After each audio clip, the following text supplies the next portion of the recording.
So today, in addition to learning more about groundhogs, we're actually going to be creating our own groundhog. Isn't this fun? Does she remind you of Lucy? Kind of a little bit. She's a really fun Grundsau.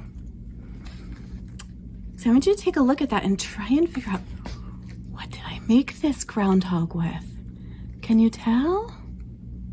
So I used a bunch of boxes that I had and some cardboard, and I created this beautiful Grundsau with remnants of fabric and tulle. This is supposed to look like a clover because groundhogs love clover. Sorry, it's really bright in here. I made her a little hat with some paper, and I made her some glasses with pipe cleaner. So whatever you have around your house, please gather it and join me for this fun craft. So let's go over to my art desk and let's get started. Okay, friends, welcome back. So here's our table where we will be working, and I have some more friends joining us, some more Grundsau. So in the back here, you can see 3 of them. These are 3 that my children actually made. My eldest made this one, my youngest made this one, and my middle made this one. And you can see they used a lot of different papers and tissue paper and fabric and pipe cleaners and tulle, and even my my middle also used some glitter and fake flowers and lace to embellish her Grundsau. These are so much fun, and you really can't go wrong any way you make it. Just have fun with it. This is going to be your groundhog that you are going to use on Groundhog Day to help celebrate with us. So first things first, the materials that you will need are going to be some paper that you have around the house, or pattern paper if you can get your hands on it. Maybe some brown paper if you can get it. This is cardstock, or it could be, as I mentioned, the back of a cereal box or a paper bag. And then this is the box. I actually pulled it apart and made it nice and big so I can use one of my templates. Now, if you know what a template is, you get extra credit for this because it is a big word. It's also called a stencil. So I also have a few of those here for us to use. I have this one, which was clearly used for these friends, and this one as well. And the neat thing about this template is its hands go in and out, which is a lot of fun. This one's a good template. So I have those. And then I also have a couple printouts of what groundhogs look like in different styles, different illustration styles. This is a particularly sweet one, I think. And you can see this one matches that one that a friend made here at the Schweinfelder at another Grundsau Lodge. Here's a really fun groundhog illustration. That's a fun one to use. And all I did was I printed it out, and then I put my brown paper underneath it, and I cut it out. And then I have the shape, which is a fun way to do it as well. And here are some more illustration styles for groundhogs.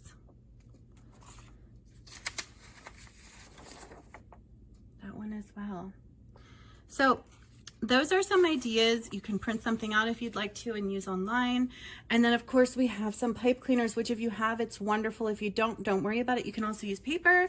I have a pencil here and a Sharpie, scissors, and some glue, and that's really all you need. Now, if you see in the background, I've got some paper grass, which you usually use at Easter time for Easter basket. I thought it was kind of fun to show the paper grass. And in the back behind the Grundsau, you can see some stuffing, polyester stuffing for making dolls and such like that. And I thought that represented winter. So what do groundhogs do anyway? What is Groundhog Day all about? And that is a clue because you see the green and you see the snow. So you're seeing green grass and snow. According to the legend of groundhogs, they can predict the beginning of spring. On February 2nd, Groundhog Day, a famous groundhog named Punxsutawney Phil will wake up and come out of his den. If he sees his shadow, he will go back into his den for 6 more weeks. This will leave us with 6 more weeks of winter. If he does not see his shadow, spring will come early. So that's really exciting, but you know what? You don't only have to look to Punxsutawney Phil. The Grundsau that you make, you can actually use to see if on February 2nd, if it sees its shadow or not. So I wonder what would make it see its shadow or not. If you think about it scientifically, friends, what would predict whether or not you're going to have a shadow in a day? If it's a very, very sunny day, do you think you'll have a shadow? I do indeed think so. If it's a cloudy day or a snowy day, are you going to really see a shadow? Well, probably not, because you won't really have the sun out, right? So that is the way that they use it to predict, because you see, if he sees his shadow, which means it's a sunny day, spring will come early. Very fun. So when you make your Grundsau and it's Grundsau, you need to go outside and see if your groundhog sees its shadow. Okay, friends? All right, let's get started. So the first thing I'm going to do is I'm going to take my big piece of recycled cardboard, which is from a box. It could be from a cereal box, and I'm going to lay it flat on my table. And then I'm going to either freehand or use a template to draw my groundhog. Now, I'll show you both ways. Okay? So if I'm going to use a template, I will line my template up. Okay?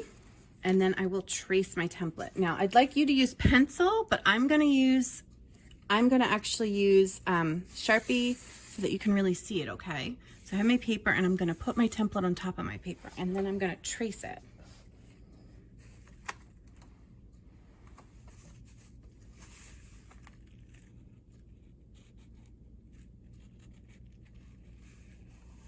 Now take your time, friends.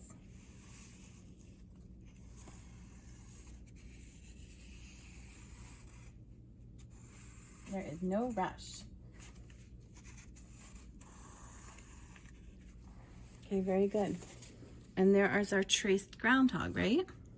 I should also mention you probably want to have some markers or crayons so that you can add color to your groundhog if you'd like to. The examples that I showed you really didn't have color except for the papers that we used, but you can always use color in that way by bringing in some crayons or using some markers. So let me get my crayons are here and my markers are here. Perfect. So let's get started. So we have this really great template, and we're just going to cut it out.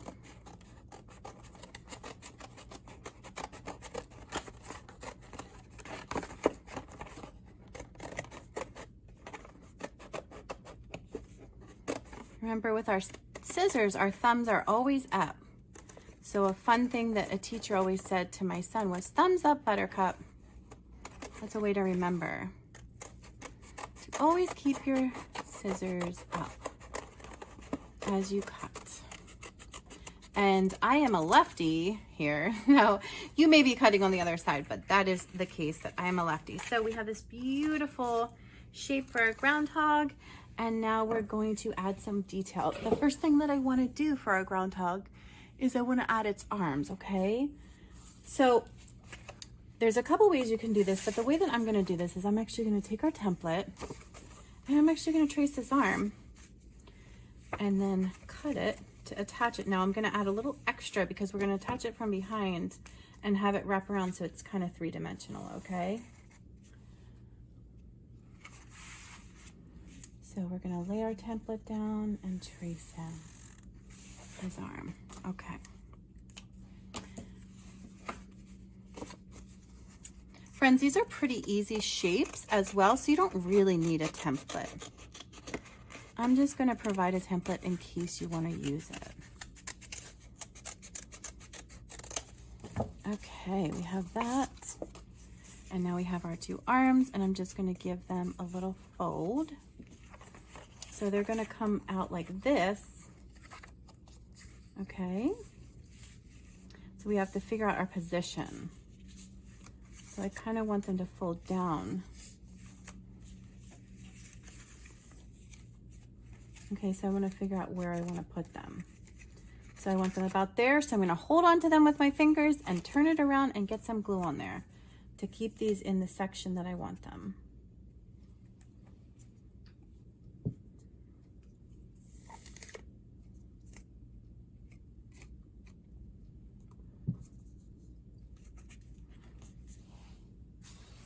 And I'm going to use a little masking tape to secure our arms on there. You don't have to use tape.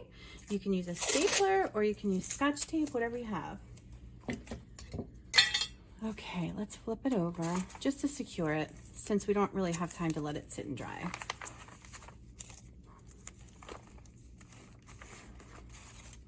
And there you go. There are our cute arms. What is he going to be holding? I'm not sure yet. I'm not sure yet, but here we go. So So I want to take a look again at my template or some of my examples and think, what else do we need to add to this Grundsau? So we have arms and we have its body, but what details do we need to add? And let's get going with that. Let's start that. So I'm going to use a Sharpie, but I want you to try and use a pencil, please. Just for sake of Sharpies are permanent. And I'm using a Sharpie so that you can see it really well. So I'm going to use 2 upside down U's to make the inside of the ear. And then what other details do we need? We're going to have to look at our Lucy and see what other parts of Lucy are there. So Lucy has really cute little eyes that I'm going to make like this. You can make eyes however you like to make eyes. I'm going to try and make this groundhog look a lot like Lucy, because Lucy's my buddy and she's just so sweet and cute. So Lucy has these kinds of eyes.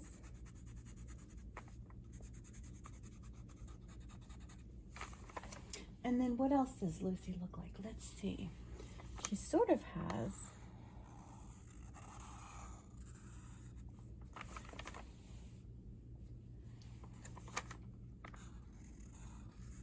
all right, let's give her her Lucy nose.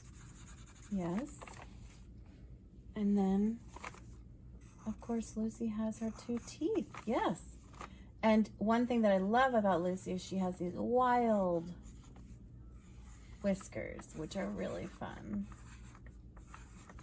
That's looking very sweet, Lucy. Okay, what other parts of our groundhog do we have to add besides its arms? So we're going to add its legs. So this is really neat. You can actually just draw its legs on if you want, or what you can do is what some of our friends did, which they actually added 3-dimensional legs, which I think I want to do that because that's really fun. So we're going to take some more of our other scrap paper. Okay, and we have to kind of figure out, well, where should its legs land, right? So we're going to make sure that it can fit inside the same area. All right, so we're going to put this Lucy up there a little bit. And then what we're going to do is we're going to sort of figure out what shape we want it to be. I like the way these legs and claws sort of turn in. I think that's really cute. So I'm going to kind of follow that design. But you can make the legs however you would like to. Remember, we have a lot of examples of different ways that illustrators make groundhogs. Yes? But I like these kinds of legs a lot. So, excuse me. I'm going to go ahead and cut these out.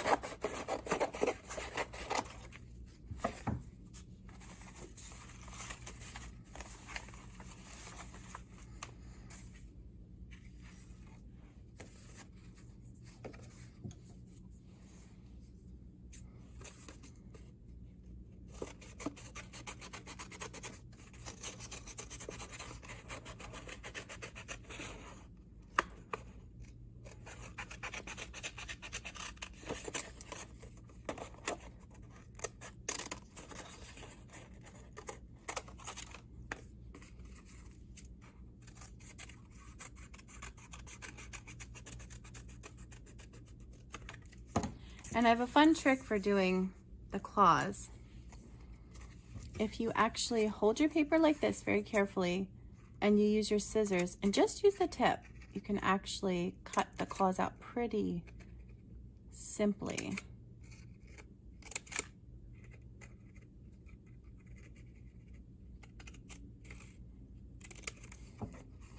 And then of course we're going to display it on the opposite side of where we traced it. So then let's do the other side.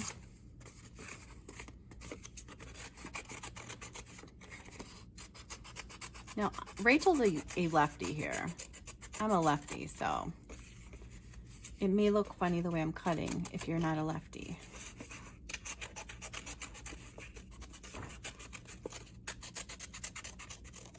So sometimes when I've made something on a tracing or a drawing, sometimes I decide when I'm cutting I want to make the shape a little different, and it's nice because then when you turn it around you can't even see that, which is nice. And remember our little trick with the claws, we're going to use just the tip and very carefully snip, snip, snip, snip.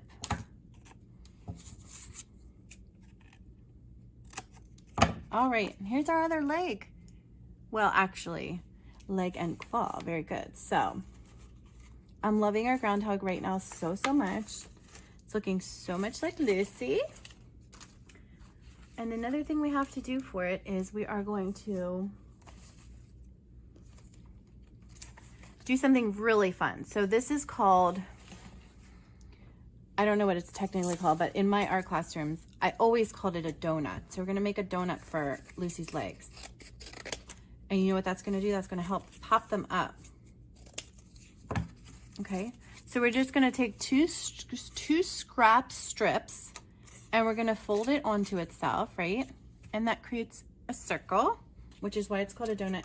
For the interest of time, I am actually just gonna tape it, but you can glue it if you want to, or you can tape it. So I'm gonna tape this donut, okay? And then I'm gonna make another donut because I want this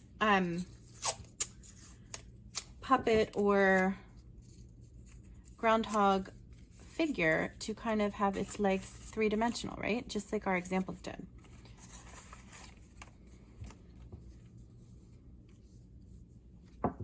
So then I'm going to add glue to the back of the leg and glue the donut onto the leg.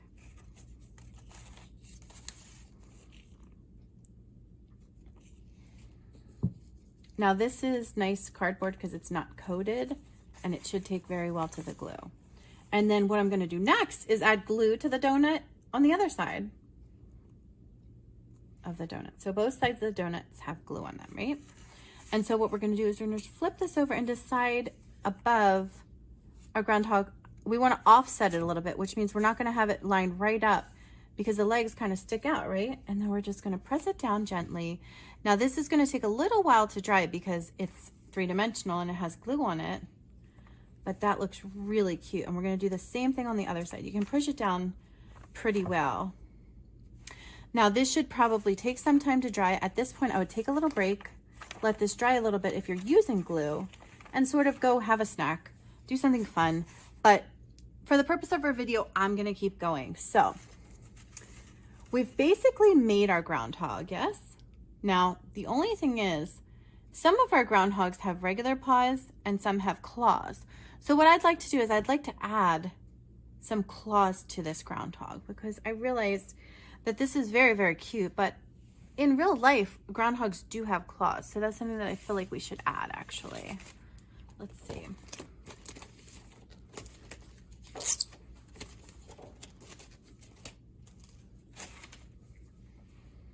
And the way I'm going to do that is I'm just going to take some of my scraps of my cardboard.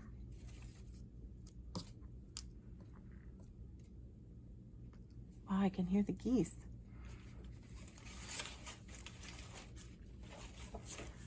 So I'm just going to take some scrap cardboard. I'm going to put her up here a bit. And I'm just going to draw some claws to cut out. And I'm going to make them kind of long so that I have a place to glue them. And what I'm going to do is a trick, another trick that I'm going to show you is that I have this cardboard folded in half, right? So I'm going to cut this one out, but it's actually layered, so it's actually cutting two out, which is nice because it saves time and it also makes it, here's another art word, symmetrical. What does symmetrical mean?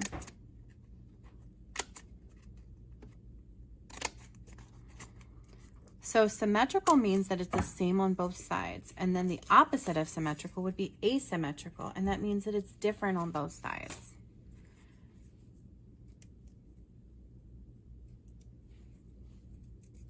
Okay, so we have our two claws here. And we're going to attach them to our sweet little groundhog.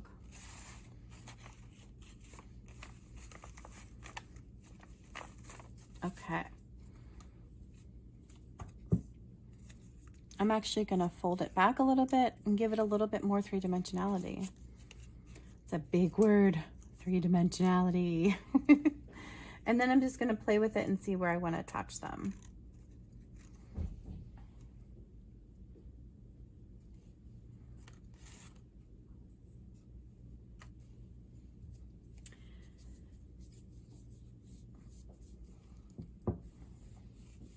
So I'm just going to attach it right there on the top. Oh, I love that. That's so fun. You don't have to add these, but it kind of gives it another element of surprise. Another 3-dimensional element. Kind of fun.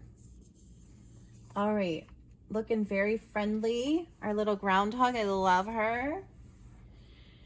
So what else do we need to add, friends? So let's look at our examples. It looks like we need to add some kind of outfit because we are personifying these groundhogs. So we're making them sort of have human-like qualities, like an outfit, which is very silly, like our Lucy.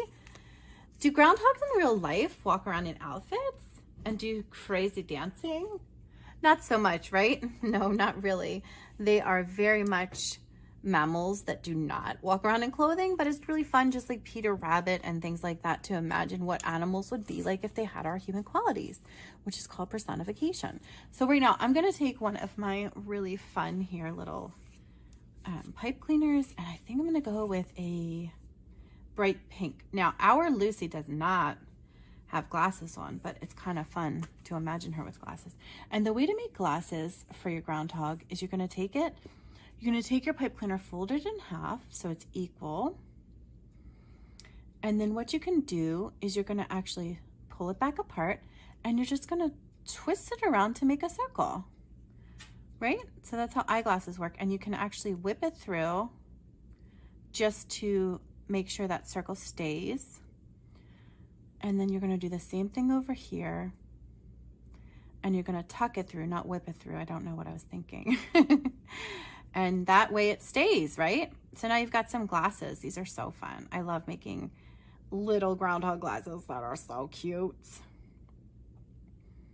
Okay, this is looking very cute. These cute little glasses for our groundhog.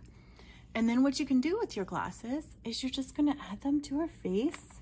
Sometimes you don't even need glue. So let's just see how these will fit on. If you'd like to, you can make a little notch. You can try them on all different kinds of ways and see which way works for you. If you'd like to, you can make a little mark on the side of your groundhog and then put a notch in it so her glasses will really stay on there. And what I mean by a notch is a little cut. Could be a notch or a slit. And then you're going to put it back down. And this is another way to make it 3-dimensional, right? So we're adding 3-dimensional elements to make it more fun. And I just think she's just so sweet and cute. Oh my gosh, you could do all kinds of things. You could add earrings. You could add a hat like one of our friends here has. She has a hat. And actually Lucy does have a bonnet. So that's a true story. But here we have some glasses for our groundhog. Some of my friends made bows when we did this. We have all kinds of things. Now our Lucy has a bonnet and a really pretty dress. Maybe we should try to make her dress. Okay, so as I mentioned, you want to use what you have. So I'm trying to make Lucy, which she's wearing white. So I'm going to use this white here. And then she has a gingham apron, which is a type of print that's this. This is gingham, but this is in blue. So I'll either use the blue or I'll use this little pattern as well, which is very similar. But either way, you can use whatever you have, any scraps you have, and just have fun with it.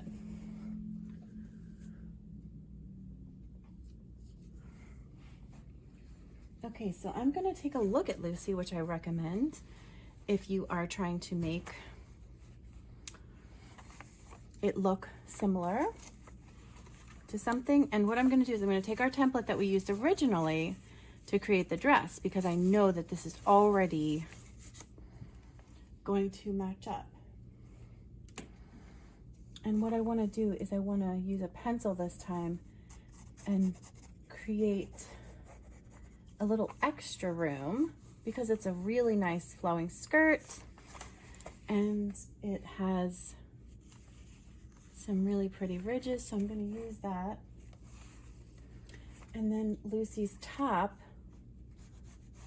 is, she has a collar, right? So we're going to also make a collar. Okay, you can either do that right on the fabric or you can add more fabric, so that's up to you. And then she has our beautiful gingham apron, okay? Which we're gonna actually just use this beautiful fabric instead. Now, I'm not sewing this. This is just fun with collage, basically, even though we're using fabrics. So I'm not going to get too detailed. If you'd like to sew it, please, you're welcome to sew it. In fact, if you'd like to make this into a little stuffy or a plush doll, you can absolutely do that and follow the same template, just double it and create a doll. That would be wonderful. But for me, I'm just going to glue the fabric on. Or you can staple it as well. I was just gonna say, you can use like a tacky glue, a craft glue, or you can use a stapler as well. That works very nicely, but just watch your fingers. Okay, so we're gonna cut this out.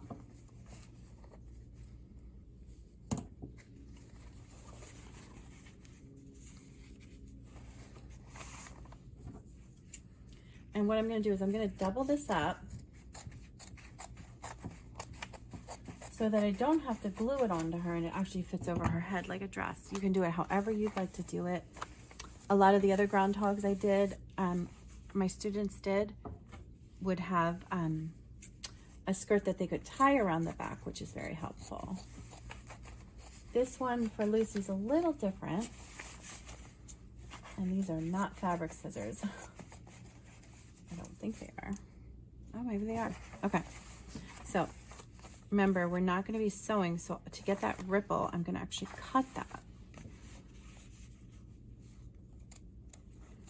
And just do your best. You're not going to be putting this into the wash, so it really shouldn't fray too badly.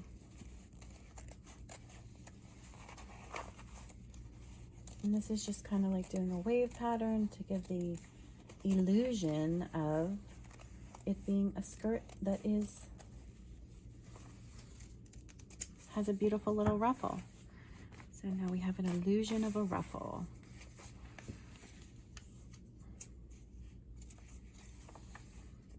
I'm going to cut out a hole to put it over her head. So if you look at this, it kind of looks like that when you open it up, right? And what you can do in lieu of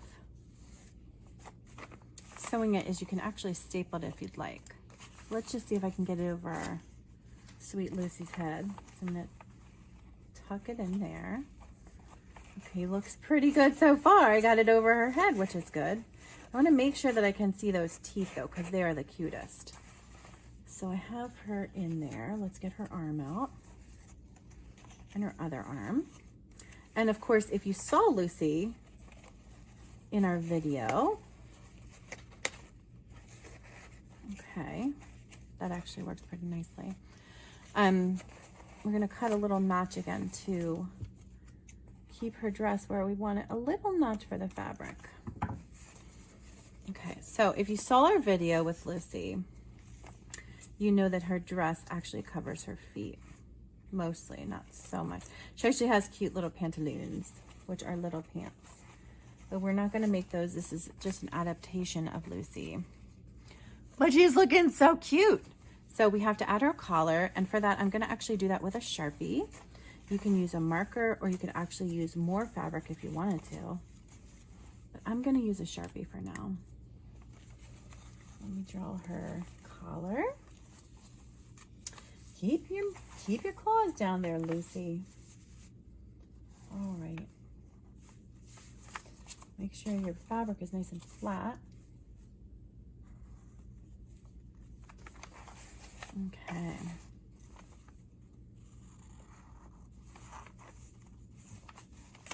And a collar is basically just like a smiley face on both sides, right? All right, that looks so cute. Okay, I'm loving her. She's so sweet. All right, now as I mentioned, I'm not sewing for this project. So what I'm gonna do is I'm gonna actually go and get my stapler, and I'm gonna staple the seam together. Okay, so I have a stapler, and what I'm gonna do is I'm gonna actually take off her dress.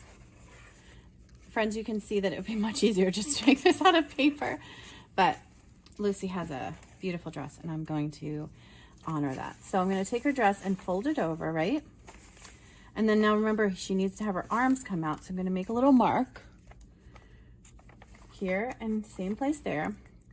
And then I'm just going to staple down this way. Please ask for an adult supervision if you need. Instead of sewing, I'm going to staple it.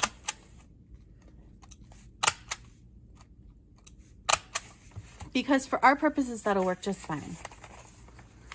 So I'm going to do the same thing on the other side. And again, you can just do it with paper if you want to. You don't have to go to this extent, but I wanted to honor Lucy. So I'm going to flip it around now.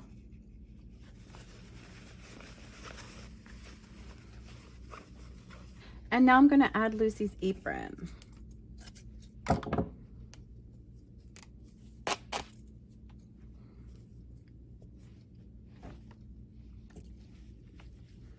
And you know what? I'm going to staple it again. So I'm going to fold it over and then fold it up and just staple it right here to the front of Lucy's dress.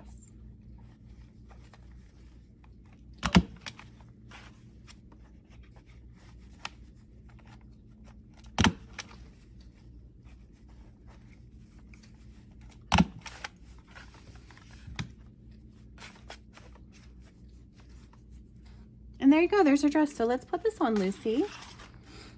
And then I think we're gonna call it a success. Again, friends, you can add whatever other elements you'd like. You can make a hat for your groundhog. You can do hair, you can do a tutu, whatever you'd like to add. Let's get her little claw through there without hurting it. However you'd like your groundhog to look. This part's a little tricky, so take your time. A lot of our groundhogs are also holding clover, which is a favorite food of a groundhog. They love, love, love, love, love, love, love to eat clover. Her legs fell off in the meantime. Okay, so we've made Lucy a little dress. It looks so cute. She looks very fun. And you can go back and erase your pencil marks if you want to. I'm actually going to tuck this back a little bit and tape it in the back.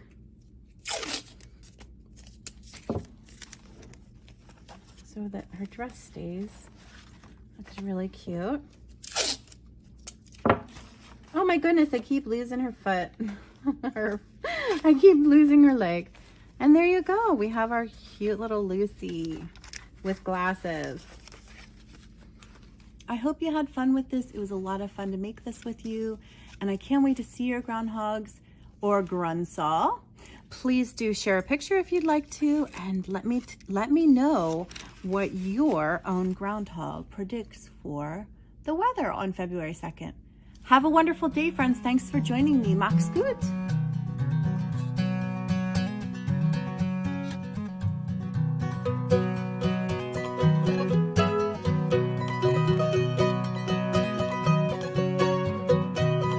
Ich kann deutsche Worte singen, hoff so kannst du.